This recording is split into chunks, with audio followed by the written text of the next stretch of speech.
What's happening, everybody? I'm back.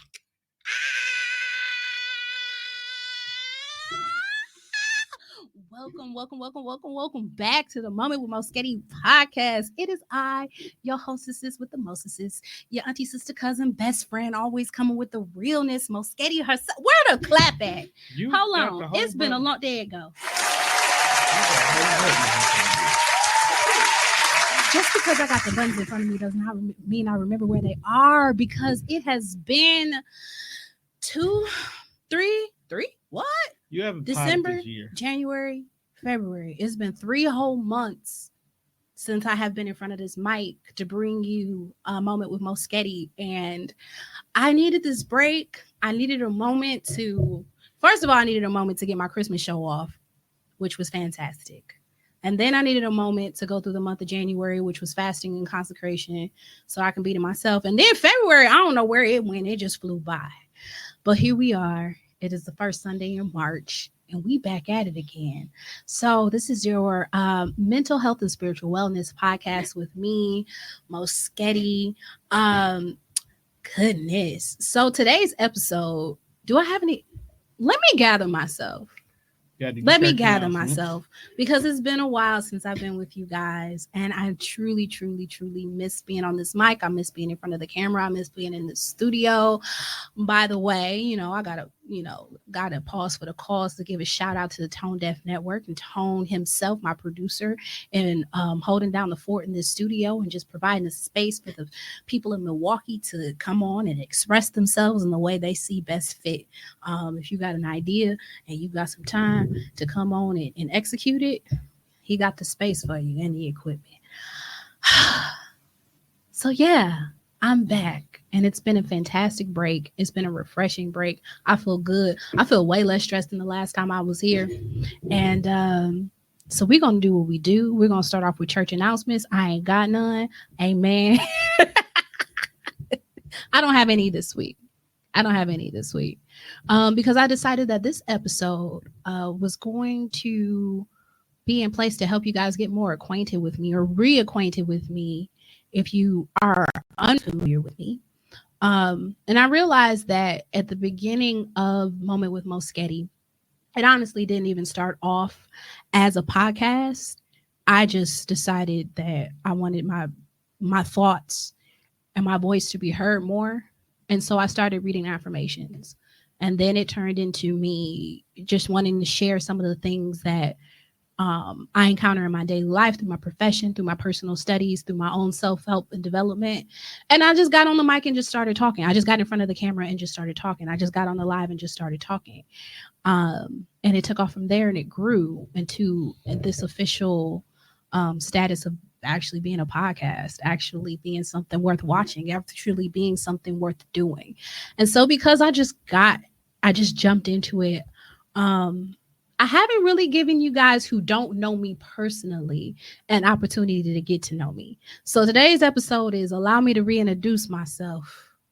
My name is Mo, and I have my producer here who's going to ask me some questions. We're going to do an official interview as if this is like my first podcast, so y'all can know who I am, what I'm about, what I have going on in my life. And I guess, I don't know what he's going to ask me.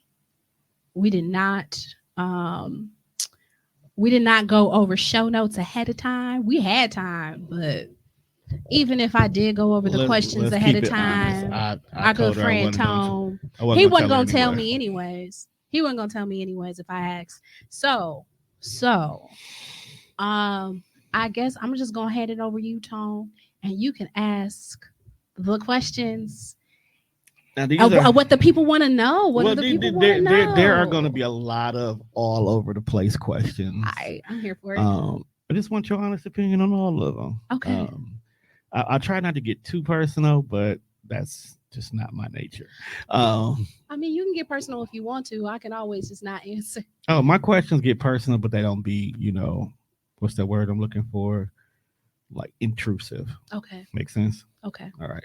So let's start with the most important question that a lot of people who listen to my network ask. Where did your name come from? My name, the name Moschetti? Yes. It actually has a fantastic story. So you know how you just be getting nicknames when you a kid, you just accumulate them. At least I am a person who accumulated a lot of nicknames when I was a kid. So my name is Monique. That is my name. And so everybody called me everything Mo this, Mo that, Mo the other. Yeah, I got that one a lot too. And so I have a church member, one of my church mothers really, who from as long as I can remember always called me Moskeski. Where did Moskeski come from? You're gonna have to ask her that. But she used to always call me Moskeski. It's just something she called me all the way growing up. And so I just always answered to it. And when I got older and I was trying to get on the internet and stuff and come up with a screen name that was had some unique value to it, I was gonna use Moskeski. How do you even spell that? That is why I did not use how do you spell Moskeski, because I had no idea how to spell Moskeski. But I have another church member who, for whatever reason, started calling me Moschetti. Instead of Moskeski, she got a bit of a lisp. I love her, but Moskeski, it did. So she called me Moschetti. So I'm sitting there on Twitter, because this is where this was. Sitting there on Twitter, trying to figure out my Twitter handle. I want to be Moskeski, but I can't spell it. But I can spell Moschetti, and I typed it in. I even Googled it, and ain't no other Moschettis like anywhere. Not even a real word ever, right? But people be making stuff up. But I didn't know how to spell Moschetti, and so I went with Moschetti. And honestly, I don't even tweet. It just sat there dormant for a number of years as my screen name. Eventually, I got an Instagram, and I was like, I'll use Moschetti over here. And I want to say a year ago, when I started performing, I started performing under Moschetti. I guess I jumped ahead a bit because I jumped ahead a bit because the podcast actually and going live and my second Facebook page took on the name Moschetti before I started performing in real life as Moschetti. Now, me as really embracing the name and the identity of Moschetti didn't happen until I started performing under that name. Okay. Once I started doing poetry under that name, which has only been about a year, then it really took on a lot more personality. But really, it just started off as a childhood nickname that I couldn't spell, that I thought was unique enough to use, that I thought sounded pretty cool. And as I've navigated, I've gotten that feedback a lot. Moschetti, that's a cool name. That's a cool name. Where did that come from? And yeah, it just came from a childhood nickname that evolved into almost a whole personality. Okay. Since this is a healing and mental health podcast, How is your mental health today? I feel great. Okay. I feel great. I feel clear today. I noticed. I feel I'm getting comfortable because now I'm taking off all my jewelry. Yeah, I feel good. I feel clear. I feel centered. But I was intentionally centering myself for today, really starting last night. Okay. I've got pretty well developed mental health practices. Do I attend to them every single day? Absolutely not, because I'm a human being. Like, what you mean? But I'm in a really good space. I'm really excited about a lot of things in my life. Like what? Oh, goodness. I have a bunch of endeavors that I'm excited about unrolling across the year that I will not be sharing all of them right now.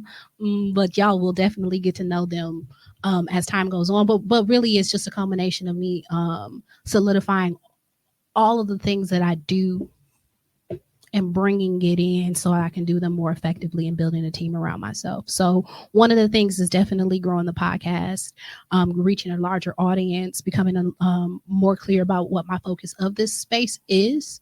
I know what it's for. It's to spread awareness about mental health. It's to spread awareness about spiritual wellness. It's to build community, but really developing some more markers on what that looks like.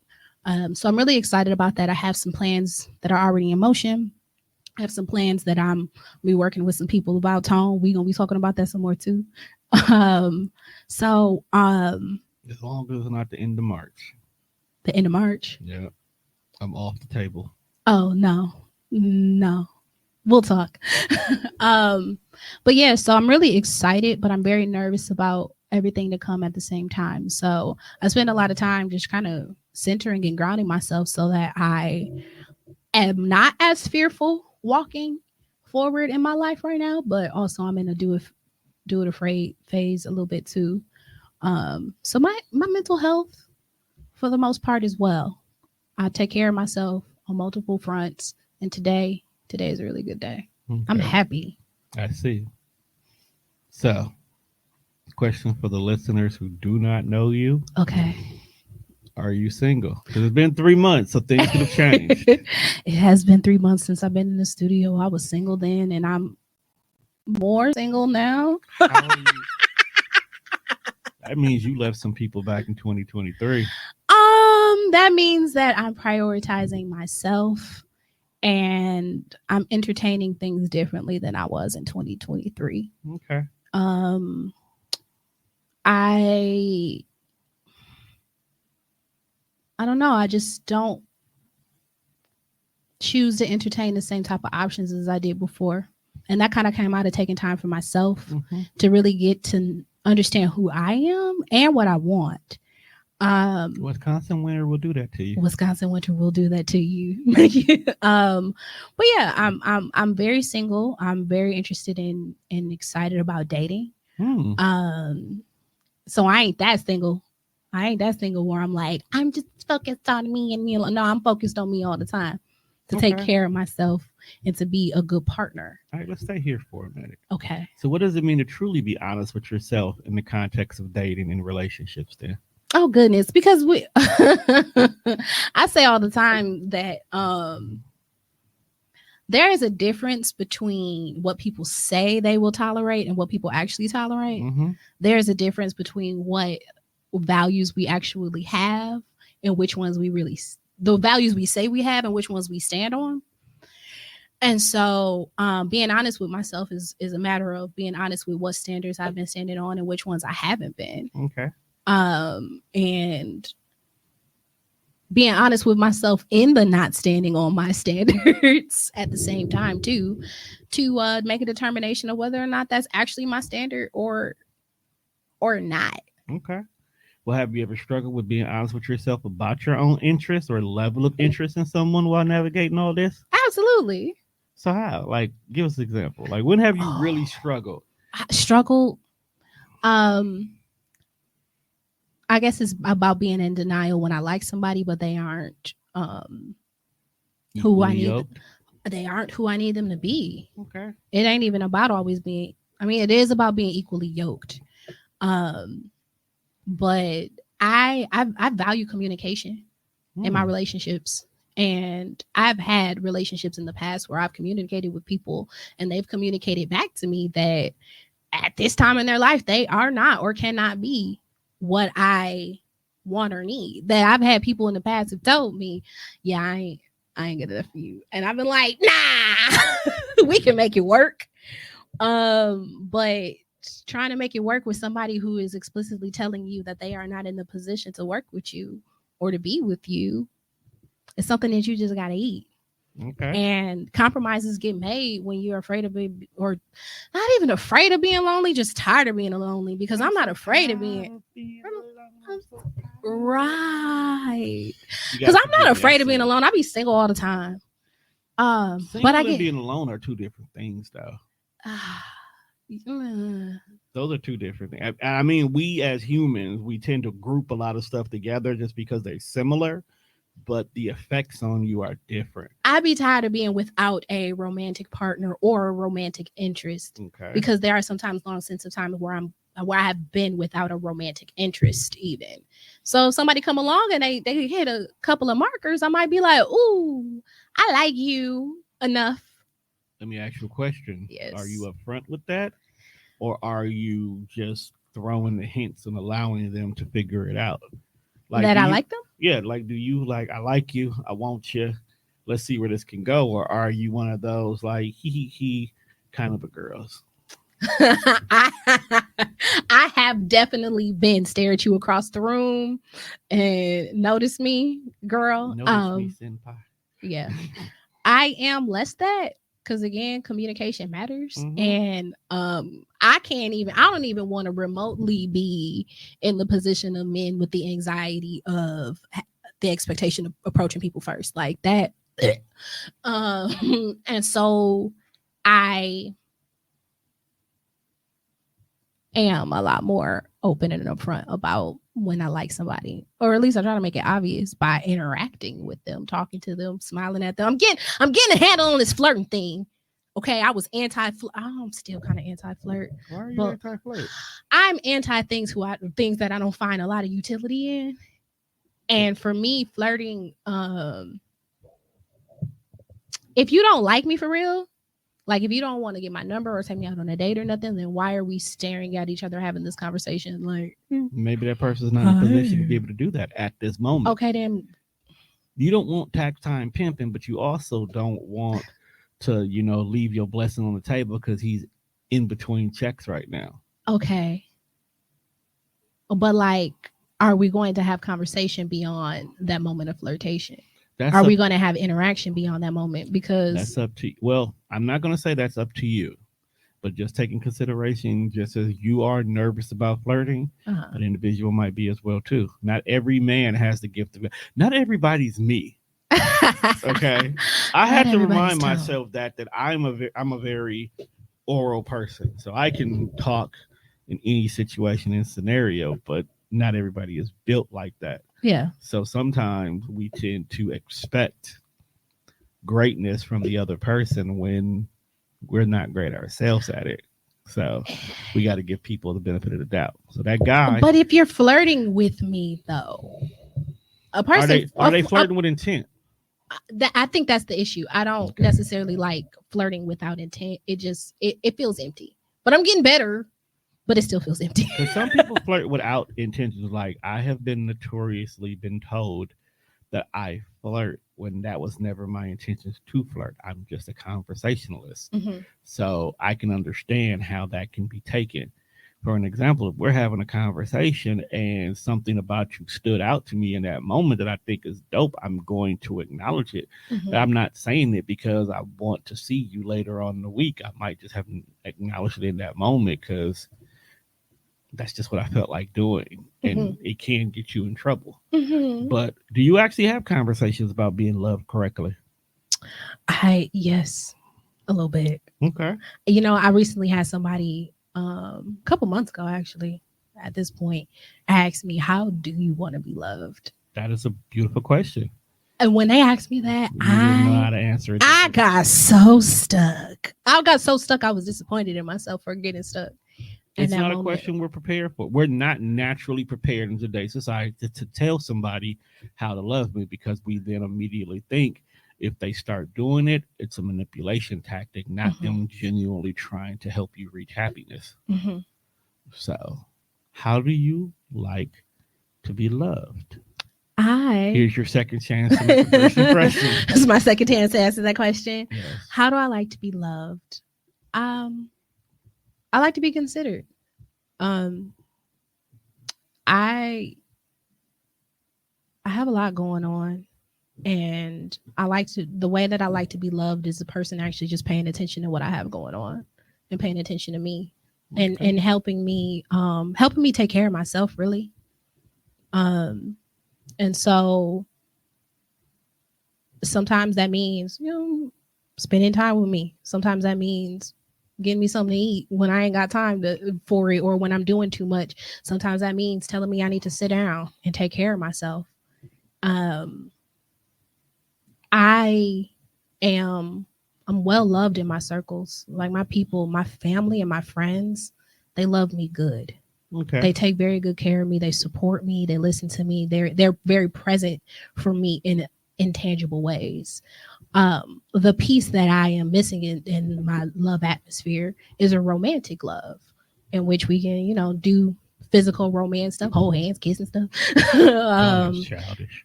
It is childish, and I want it. But it's necessary. No. And I want it and I like it. A lot of our inner children need love because they didn't get it the way they wanted to when they were being kids. So a lot of times we do look for that in our mate to still allow our inner child to heal. Yeah. But you bring up something that I wanted to ask a question. How much does your circle play a factor in your decision making when finding your romantic interest?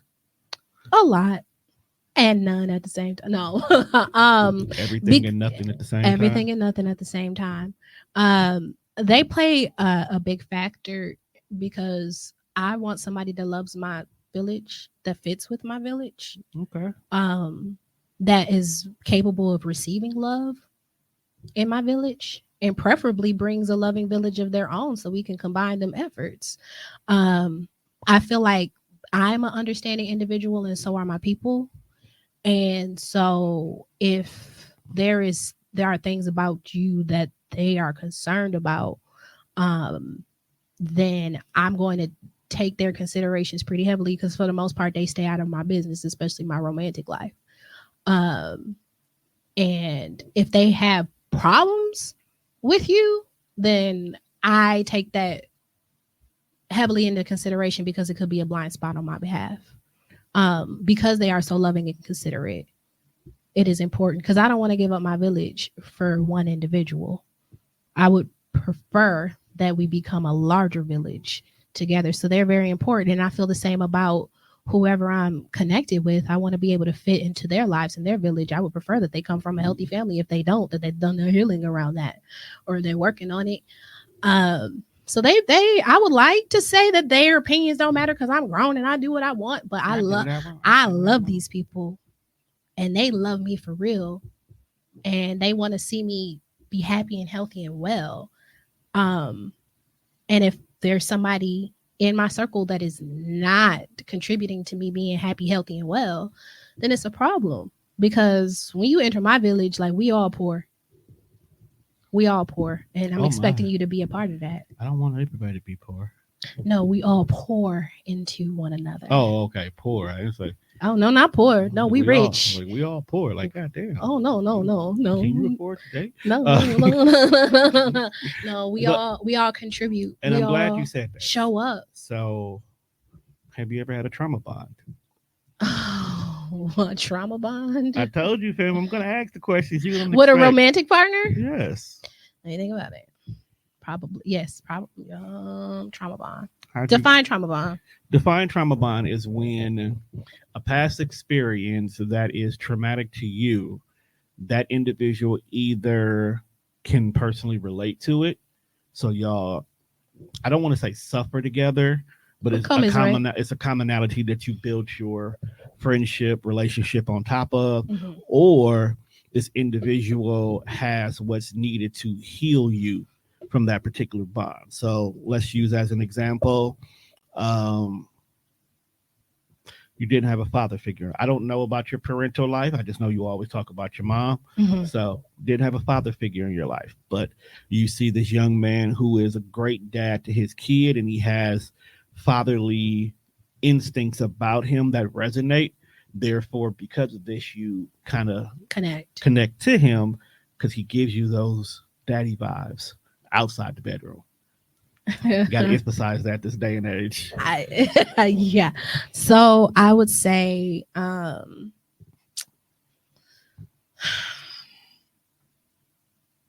the closest thing to that would you kind of describe the situation a little bit. I have a the reason why I use that one as an example, because that's a very, very common one. It's not so much that I saw him being a father figure. It's that this person I'm thinking of in particular saw that I had a hole in my life for attention and affection, and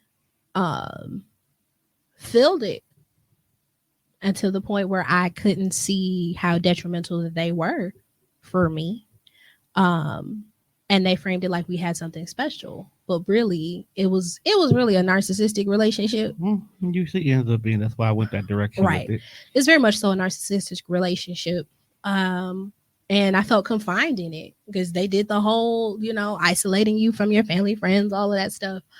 And thank God that I had the ability to I went to college, so I had the physical ability to be away from that situation. Mm-hmm. And then being surrounded by the community that I built when I was in school. And the self-worth that I built from all of the things that I was doing at school helped me see the disparities between myself, the person I know I am, and the person that they were trying to convince me that I was, or the limitations that they were trying to put on my life, or the possession they were trying to have over me. It just didn't fit. Right. And so when I kind of matured, came into myself and came against them and their influence, and really stood up in my own personhood, it was met with resistance, hostility, and that's when I got to see their abusive tendencies in an overt form, and it fell apart from there. Okay. Because I have a really and they knew this about me, that when it comes to domestic violence, just overt abuse, it's a real easy switch for me on that one. Right. You get violent with me, it's like, oh, okay, it really ain't much you can do to get me back. Okay, so I only got 2 more relationship-based questions. Okay, because I didn't want to go into anything else, because I want the people to listen to season 1 of Moments to get the rest of it. We just having fun today, right? But we also get one thing you've never talked about is relationships, so that's why it was a key factor. Yeah, I really don't do relationships on the pod too much because I haven't had really any successful ones. Damn. Right? Not really. You could have had one and life could have ended it. Something could have changed it. I had one that was close to being successful, somebody who I felt like I could marry, and that he is no longer in the land of the living. Exactly. So that means you could have a successful one and just... But that one even had its challenges. Every relationship has challenges, and I need people to stop thinking that they don't. Yes, but there's certain challenges that you deal with and certain ones that you don't. But that's where those boundaries come into play at. Right. And I'm glad you said that. So how do you cope with the nightmares and fears of your partner? Huh? How do you cope with the nightmares and fears of your partner? In general. And I'm not talking about the bad dreams that you have. I'm talking about those moments where you have to question, do I really want to be here? But it's not a bad thing. So for an example, one of the biggest things is social media has a heavy influence on how we look at relationship, because everybody likes to put out the negative side of everything, to the point where you have a whole generation of people who refuse to get married because their fear of, this person is going to cheat and then we're going to get a divorce. Right. When if you already know that this is a fear of yours, then why don't you two work towards making sure that fear is non-existent? Yeah. So how do I cope with the fears? First of all, I gotta know who is he and what is his fears, because depending on where he is in the understanding and processing of his own emotional intelligence and his own relationship fears, I might not even want to deal with that, because you might be too far where you are in your thought process. Like you said, social media plays a whole big factor into what people think about relationships. And if I'm because this is from the perspective of somebody who is meeting people to date. So I'm not coming from the perspective of somebody who's in the relationship already. Okay, let's start. I'll use that as an example. Right. If I'm meeting people who are that damaged and they're like, marriage ain't for me because you gonna take half, I'm just going to not entertain that as a relationship in the first place, because where you are is not somewhere I could meet. Right. Outside of that, again, like I said, communication is important to me. I feel like I'm a reasonable, rational individual. And so I feel like to ease their fears, if they're reasonable, we can talk about it. And I can just show up as the consistent person that I am, or try to be consistent I can show up consistent as the person that I am, as a loving, caring individual. And if that's not enough for you, then was it ever going to be? Was I ever going to be? And as far as my fears and things concerning relationships, I need you to show up and being the person that I need you to being the person who She wants you to show I up know and- you to She be. wants you to show up and show out. Yeah, I do. All right. I So, do. Let's pivot from this I do. these serious questions. Let's ask a few fun ones for the next Okay. 15 minutes. Okay. Okay. I want some fun We're gonna ones. come back to serious after 15 minutes. Nah, we gonna Okay. we gonna call it a day after 15. All right. What's the best show on TV right now for you? Like, what's your go-to show right now? right now? Right now, I'm watching Abbott Elementary. See, this is why we friends. Right now, I'm That's watching my Abbott shit. That's because my I fell show. off of it. Like I started watching season 1, I watched most of it, and then I fell all the way You're off. not even caught up yet? No, I'm like a quarter through season 2. Like Oh, I'm my. well behind. And Oh yeah, you got to get on that. Fam. yeah. Hulu's your friend. I know. I don't watch a whole lot of TV because by the time I get to TV in my day, I be tired and I put on stuff I can fall asleep to, but I don't want to fall asleep to Abbott Elementary. I want to actually watch it because it's good. Yes, you can't fall asleep on Janine and Greg. It's good. Janine just found out that Greg like her. It's so awkward. I love They're it. awkward, Oh, but it's I'm not gonna awful. tell you nothing. Oh, it's awful. I'm not Oh, gonna it's tell you. awful. Oh gosh. Oh my gosh. It's But it's, Janine likes Greg too, though. I know. That's the crazy part. That's why I can't- you gotta catch I it. wanted to fight both of them when he left her outside that club. Like, Oh, you had that episode where she ended up going with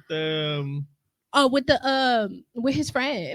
yeah. Yeah, she did. Yeah, it's. I'm not gonna tell you Oh, nothing, it was though. Valentine's Day, and she got the Telfar bag, and then the other girl got the. Yeah, no, You yeah. behind. yeah, I'm Oh my behind, God. and I just was like, I was so sick at that moment. I was just like, switch. Like, I just, no, they made me upset. No, I know I've been Janine before.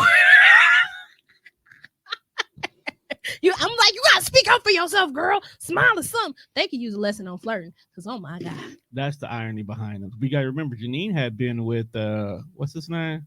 Her boyfriend. Tyreek She had been with for him, Tyreek for since, always. since like high school. since So, 8th grade. Yeah, so she didn't Know. know no better. Yeah. And then Greg is autistic, so I just told my son that the other night. I was like, Greg is so autistic coded that I don't know. Like autistic. he he's got high functional autistic. yeah, They won't say it, but it's there. it's there. It's there. The food thing is It's just there. in general, it's there. It's His there. mannerisms, everything. Everything is there. Which is funny because Tyler Williams, Mhm. he's a complete opposite of the way his character is. So he just does a great job. yeah. Does a great job. But yeah, I'm all into Abbott right now. I've been at Abbott for like a couple days now. Yeah, I've been watching it since it first began. It's so good. The writing is so good. I Yeah, love it. Quintella be on her. Yeah, Quintella. Quinta? Is it Quinta? Yeah. Whatever it is, that girl been on her stuff with this show. Yeah, she's been writing really well for a while though. She's been funny for a long Yeah, time. she got that show has gotten tons of awards. And she deserves because she's been Fun funny fact, for a long time. I don't know if you find this. I don't know if you've already found this out. But fun fact, it's actually based on an actual teacher of hers. Yeah, she said she named the show after her favorite teacher, Miss Yeah, Abbott or something. Yeah, and what is the older black lady name on the show? I forgot that. Shirley Ralph's character. Yeah, that's the teacher. Yeah, That she's played. Modeled after. Yes, that's the teacher. Yes, yeah, it's All right. good. That's where I am right now. I'm at Abbott Elementary Hey, you're not wrong. for like That's- an hour and a half, maybe each night. But that's you're about all not I can hold wrong. on to. You're not wrong. I got As soon her. as one eye start to drift close, I'll be like, okay, it's time to go home from Abbott and put on, I don't know, Cake Wars or something. Okay. What is the worst movie you ever saw? The worst movie I And ever this is saw. tricky because if you watch Tubi, I don't really watch this is tricky because if you watch Tubi, there's a lot of them on there. Okay, worst, like, okay. Oh goodness, I gotta think about it. Because I be turning movies off if it's that bad. And the thing about it is, I've gotten to the point where I purposefully watch what's dubbed as bad movies. I like watching what is considered a bad movie and then Right. like enjoying how awful it Yeah, is. I think once they tell you it's a bad movie, you go into it with a different mind state. Like I sat and watched all the Sharknadoes one day. Oh my, I would not do that to myself. It was But those was a are time. definitely meant to be bad. It was bad on purpose. Like a shark in a tornado alone. Bad. You just yes, and I was in that kind of mood where I sat and watched like 3 different I Sharknadoes can't do that. at one time. Worst movie. I hate to say this. Mhm. So I have a friend who's an author. Mhm. And one of her most popular books got turned into a movie. Mhm. And she announced, like, me and my brother took a trip to Atlanta. Mhm. So on the ride coming back, I made him listen to the audiobook of it. Mhm. And I'm like, because we got tired of listening to music. So by the time we made it from Atlanta to Indiana, Mhm. he was hooked. So we done with the first book, and he's like, "Bro, what do you mean?" Like he's just ecstatic about the whole 9 yards. So about maybe a month or two later, she announced that her books, because a series of them, Mhm. were getting turned into a movie. So we geeked about it. Can't wait to go see it. Was going to drive to Chicago to go to the premiere and whatnot, but we didn't. So she eventually said, "Hey, it got picked up. It's on Amazon Prime, so you can go watch it." So I gave my little, $3.99 to buy the movie. Worst movie ever. What was it? I won't say on air because I'm still good friends with her, Okay. and I gotta know. think she knows that it didn't turn out well, but for some odd reason she's still getting awards for it. So Oh well, it must not have been that bad then. If she I getting just awards think- for it, I don't know. I'm still here trying to really figure out what's the it worst was movie. bad. All right, while you Because I sit on can't that, even really think about. while you sit on that one. Speaking of books, what's the best thing you've read in the last 5 years? In the last 5 years, I've been reading a lot within the last like 2 years. So that still counts. The best book.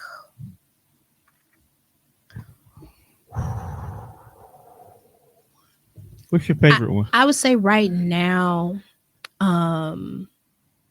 there's this book I read. It's called Jesus and the Disinherited. Oh my. Right. It's by what's his name? Howard Thurman. Okay. And he is an individual who I actually read that book. He's an individual who was a great inspiration to Dr. King. Okay.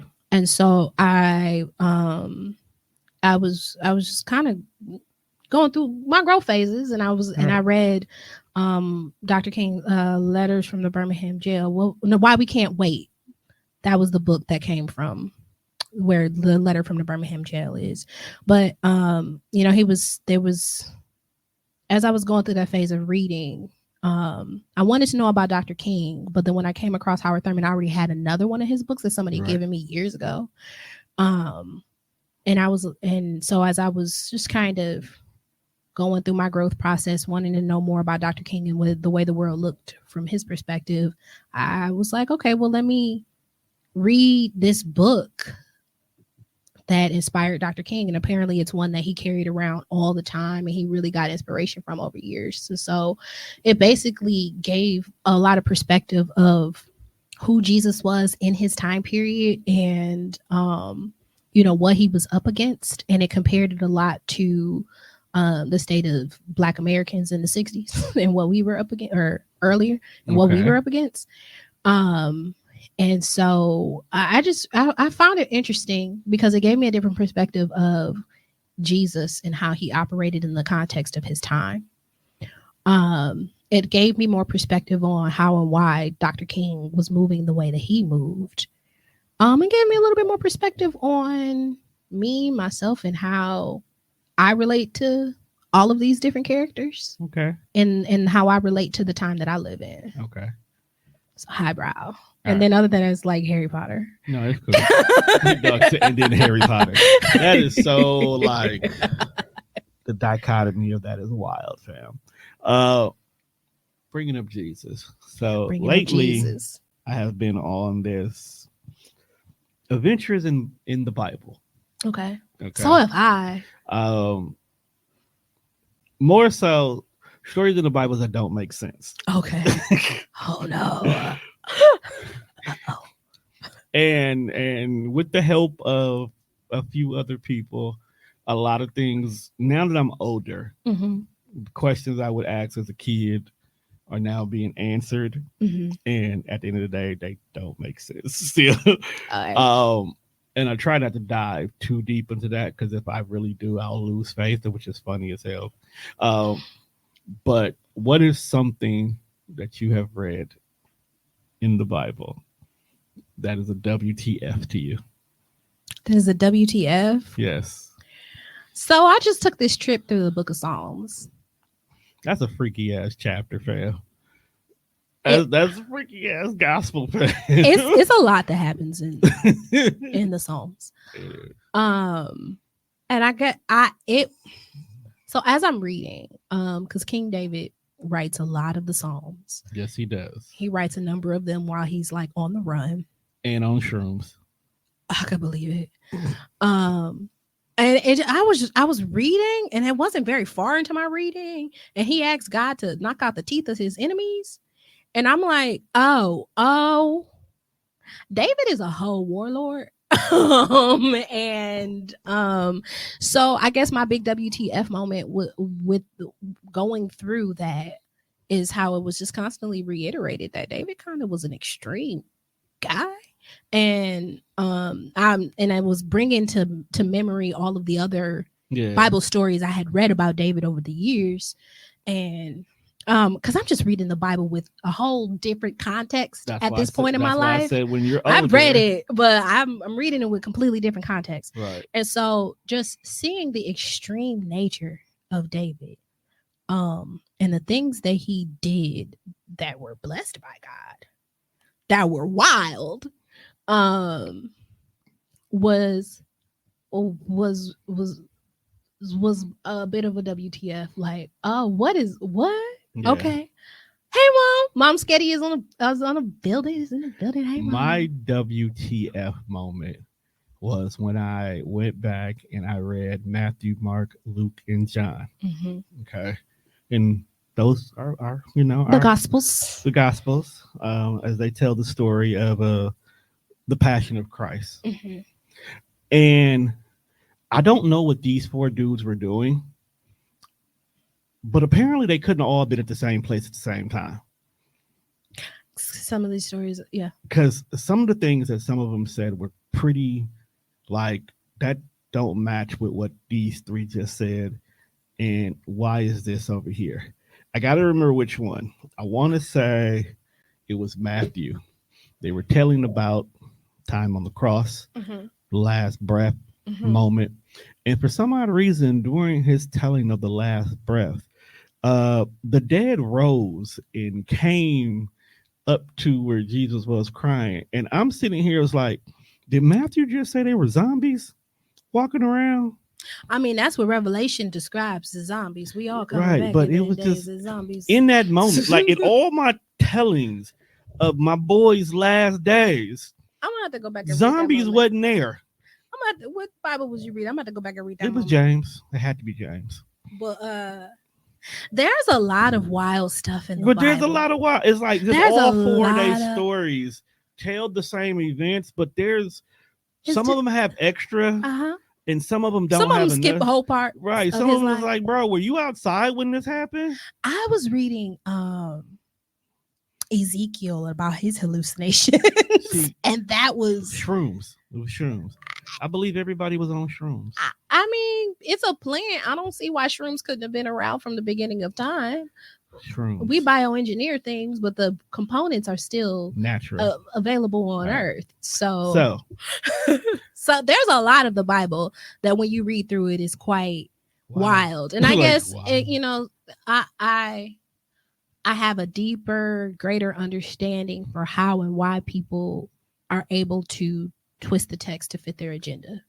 Yeah, I'm not good, bad, or other. Right, I'm not against it, but then sometimes when you read it, you really have to kind of figure out where the story was going.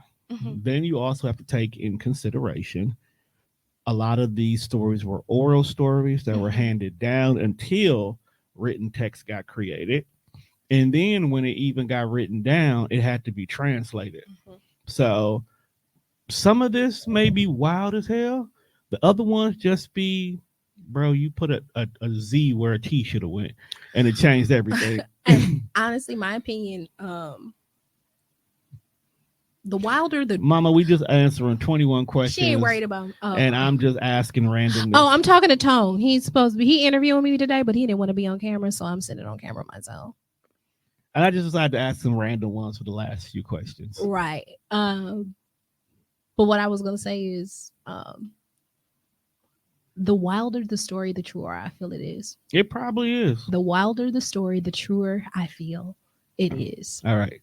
Okay, so let's get off this. Okay. This could be a whole episode. And we really could. But Mama, that's a conversation I prefer to have off yeah, live. because I think differently. I know. If you had unlimited money to start your own business, what would it be? Oh, unlimited money to start my own business. Right. Now, don't break the bank, but what you need to start it, we ain't gonna question. So we go. Oh, I would break the bank. Just do it right the first time. I feel like if I answer that question, I might reveal too much of what I'm actually planning. Don't talk about that. Do business number 2 then. Business number 2. If I had unlimited money to start my own business, I would buy a whole lot of property in the city and upgrade them and build, like, have proper maintenance for them and keep the rent reasonable. Like I would develop property. I would do property management in this city in Milwaukee, and I would do it well, and I wouldn't raise the rates as best as I could to give people humane places to live, to build up some worth in our neighborhoods. I feel like people sometimes settle for what we got in the hood because they think that this is just what the hood is supposed to be. And I would do what I could do to combat that by placing people in homes that are beautiful and maintaining the beauty in their neighborhoods. That's what I would do. Unlimited money, I'm buying the city. Can't buy the city. One house at a time, I can. They gonna try to stop you. I know, but you know, I thought we was dreaming. I know, but you never know. This might not be a dream. Right. All right. When you want to give up, what keeps you going? Oh goodness, I can't. When I want to give up, sometimes I do. What does that look like for you? I stop. But I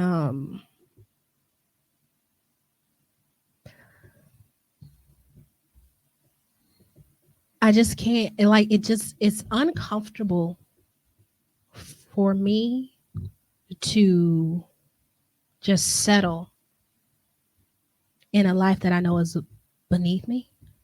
It's uncomfortable to me to not use my gifts and my talent. And so even when I do quit and I put everything down, there's only so long before I have to pick it back up because I feel worthless. I feel useless. I feel pointless. And if I feel worthless, useless, and pointless, then what's the point of life? You know, I'm not living it. So why am I here? And so there's only so long I can go with having put things down before I have to pick them back up.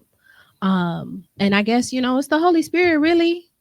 I'm always being nudged by, look at what they're doing, or look at what this is, or look who's in control of that. And, you know, I become motivated by seeing people who I know that are my intellectual equal, or not, doing things that are extraordinary. I get motivated by when I see people who are my intellectual equal or not doing well. You know, when I see somebody who is in a higher up position than me and I know I can do what they do and better than they're doing it, I have a hard time just settling for less. And so I get tired. I definitely get tired. And I can get defeated every once in a while, but really I get motivated by that internal push to not settle. I know there's greatness in me and it's physically uncomfortable to let it be dormant. And then on top of that, you know, there's a lot of people who I have encountered across my whole life, and a whole lot of people who I've encountered lately who believe in me greatly, who see things in me beyond even what I see. And when they tell me I can do it and they support me in it, I get motivated. When people show up, I get motivated. So when I want to quit, I remind myself of, or I remember, or I am reminded of all the times I did something harder. I get reminded of all the times I did something way harder than whatever it is I'm doing in front of me. And to be honest, the things that I have directly in front of me, none of them are as hard as the things that I've already done. Okay. None of the difficulties are as big as the ones I've escaped.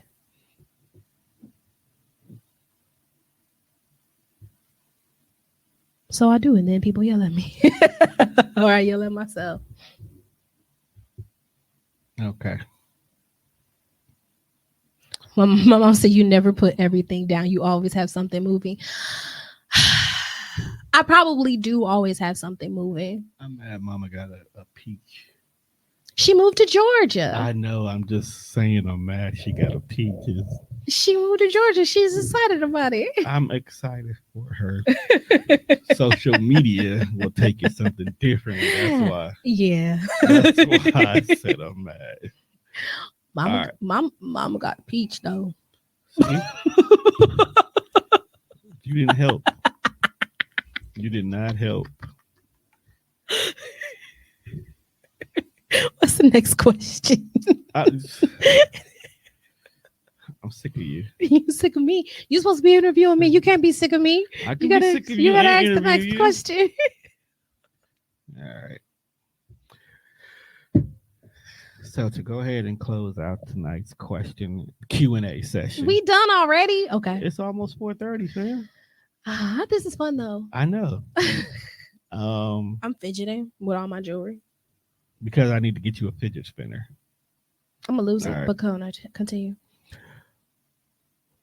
What is your favorite thing about yourself? My favorite thing about myself. Yes. I just asked myself this question yesterday. I'm good at what I do. No, you've asked me a couple of questions that okay. I asked some questions to my spontaneous, favorite, but a lot of my questions were intentional. My favorite thing about myself, I would say, is my imagination. You do have a vivid one. My imagination has been my best friend for a long time. In some dark spaces, my imagination done created a couple of them dark spaces, but my imagination is probably my favorite thing about myself. Because I can see things that aren't here. I can create things that don't exist. I can find things that I don't know, people can't see. And it's fun, to just stretch your creativity and to bring in things that aren't into reality. Storytelling is fun. Bringing things to life that aren't so serious. Why so serious? Because so much life is so serious. And then you can find your way. You can navigate around a lot of stuff if you got a good imagination. True. So yeah, it has practical utility, and it also just has like impractical fun. Because when I'm clowning around and me and my friends are just taking an arbitrary scenario entirely too far in our imaginations, like that's fun. Like I can crack up with my people for way too long about some rabbit hole that we done fell down in our imagination and just keep adding things to it. So my That's imagination and it's one of those things I feel like I've always had and can't nobody take from me until I completely lose my mind and I don't know I'm here no more anyways. That's life. So yeah, Life, liberty, and the pursuit of nuttiness. life, liberty, and the pursuit of nuttiness. Mom answered imagination and creativity. You're gonna have to go back and watch this. Yeah, maybe. Yes, Mom. It got deep for a minute there. For a minute, it did. It did. You walked in on the, I just want to see what she gonna say. But Yeah. the original, the bulk of it is a pretty deep Mhm. interview in regards to this. So, since this is not my show, Mhm. you got to close yourself I gotta out. close myself out. My goodness.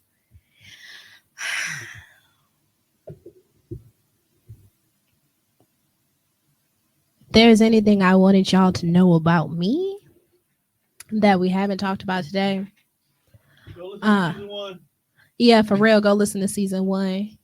But I take life so seriously and unseriously at the same time. And I'm really full of love. I'm full of a whole lot of love. And I want to spread it around the world. And I want to connect it with people who are of the like mind to love and be loved and spread it around the world. And I'm constantly discovering more and more about who I am and how that fits into the greater world. And I know that I have purpose here. And I know it's to help people. I know it's to pour into people. I know it's to use my voice to build folk. And I want to do that in ways that are educational, in ways that are entertaining, in ways that help us stay connected to one another, because that's all we got. We got ourselves and we got each other. And if we can make it work with ourselves, we can make it work with each other, then we can live in this world beautifully. And yeah. So with that being said, goodness, I'm so glad to be back. I'm really excited about what is to come with this podcast. I'm really excited about what is to come with my life. I have some fantastic ideas and I have some fantastic people who are fully on board with helping me execute those ideas. And I'm really excited about rolling these things out for you guys. Something about being on the screen behind this mic makes me feel even bigger than what I am. Because when I'm at home, I feel humble. I feel like me. I just feel like a person. But I feel like where we're going is way bigger than me, and I'm excited about it. And I'm excited about taking y'all on the road. I'm excited about taking y'all on this journey. And I'm excited about those moments when y'all are able to encourage me back. Because it won't be easy, but it'll definitely be worth it. So with that being said, I'm going to go ahead and pray us out. And then I'll see y'all next time. So if you will, dear Heavenly Father, I thank you for this day. I thank you for this opportunity. I thank you for this space. I thank you for this moment. And I just ask a special blessing over everything that is to come, that you be part of it. In Jesus' name, thank God and amen. Thank you for spending a moment with me, and I'll see you next time. Go ahead, take me out.